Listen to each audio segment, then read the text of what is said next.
watching Northern Student TV. I'm Josie Terry. Well, going on site with Sydney and Emily, we join them as they give us a look into how to survive the dorms here at BSU. I'm Emily Dukek. I'm Sydney South, and this is On Location. Today we have 10 tips on how to survive the freshman dorm. Tip number 1, don't be afraid to make friends. Tip number 2, go to all the free activities that you can. Tip number 3, don't be afraid to ask questions. Tip number 4, use the tunnels. And tip number 5, do your laundry. Tip number 6, air fresheners are your friends. Tip number 7, wear shower shoes. Tip number 8, bring your own printer. Tip number 9, use the French fry seasoning at Wally's. And tip number 10, brought to you by Carl Sewell, make sure your papers are stapled.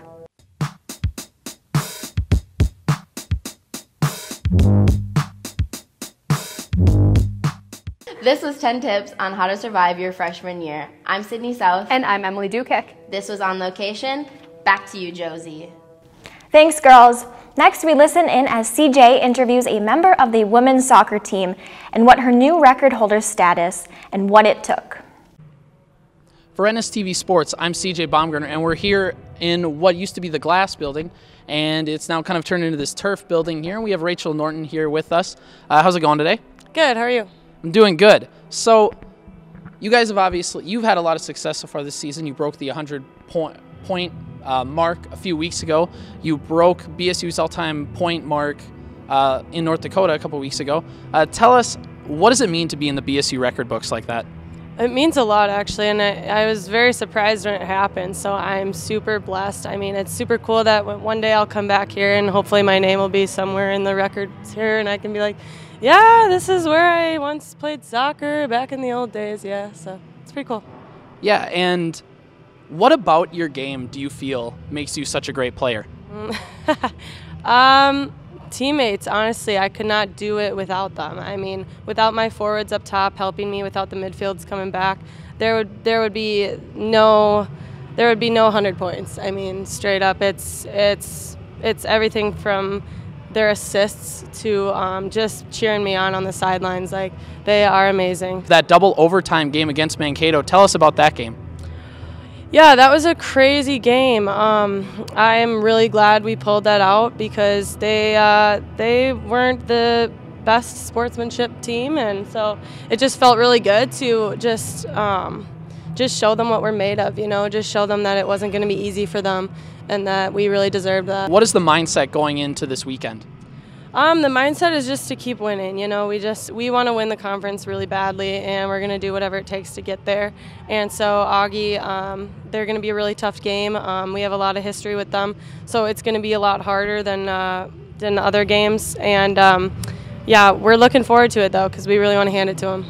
What does it mean to go from that unranked to start the year to being one of the best teams in the country? Yeah, it's crazy. It's hard to believe that in the country is even in our title there. I love that being Division II, we can still make a mark on the season and just kind of show people that even though we are D2, we do work really hard and we deserve this. Any plans to pursue anything with soccer after BSU?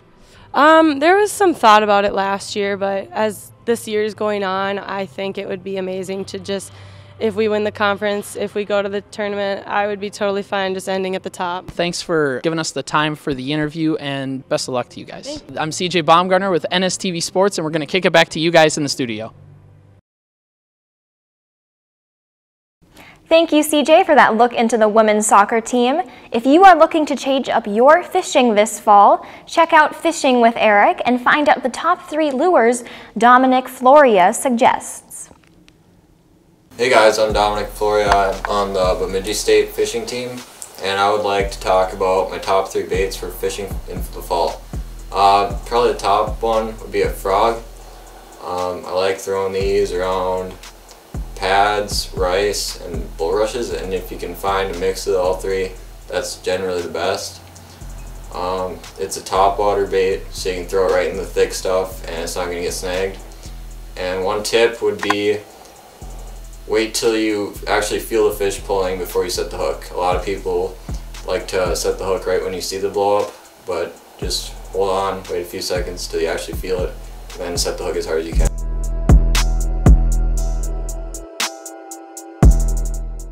Second way I like to catch them is a jig. This is an Outcast jig, half ounce, and I like to just throw a green pumpkin jig most of the time. Unless it's darker water, then you'd want to throw black and blue.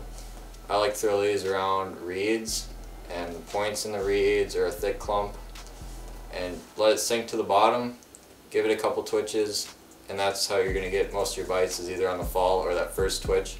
So then after that, just basically reel it back in and make another pitch. The third bait that I like to use would be a chatterbait. This is a moving bait. Basically just throw it out and reel it back in. This blade kind of kicks back and forth and creates like a wobbling action. I like to throw these around either spread out pencil reeds or deeper coontail and cabbage, and basically just reel it over the deeper weeds, trying to get into it a little bit. And if you feel any kind of like the blade stop moving or any type of pressure, just kind of rip it out, and you'll either rip it out of the weeds, which can cause a reaction bite, or you'll set the hook into a fish. Sometimes the bite just feels like a kind of a mushy feeling. You won't actually feel a thump. So that's my 3 favorite ways to catch them in the fall. Hope you learned something. Give these 3 baits a try. Catch more bass. Certainly hope those lures work for you fishers this fall. Before heading to the polls, it is always a good idea to know who is on the ballot. Covering a bit of politics with Jacob, he sits down with the Republican Party candidate, Matt Grossell. Let's check in with him now. Well, you know, one of the other committees that I sit on is public safety, and I have been working on several bills that have to do with safety of young people. I've been working on child pornography to increase the penalties on that. Too many people are getting very, very, well, they call it they call it a presumed stay on these cases, and these people are victimizing children. They're not just looking at these awful pictures of children being used in horrible acts, but they're also victimizing these children. And they're getting stays of just a few months in jail for destroying a child's life. So I've been working on that legislature, and I'm going to continue to work on that. I've been working on the criminal sexual conduct statute as well to try to keep better track of predatory offenders. They keep resurfacing and keep committing worse crimes.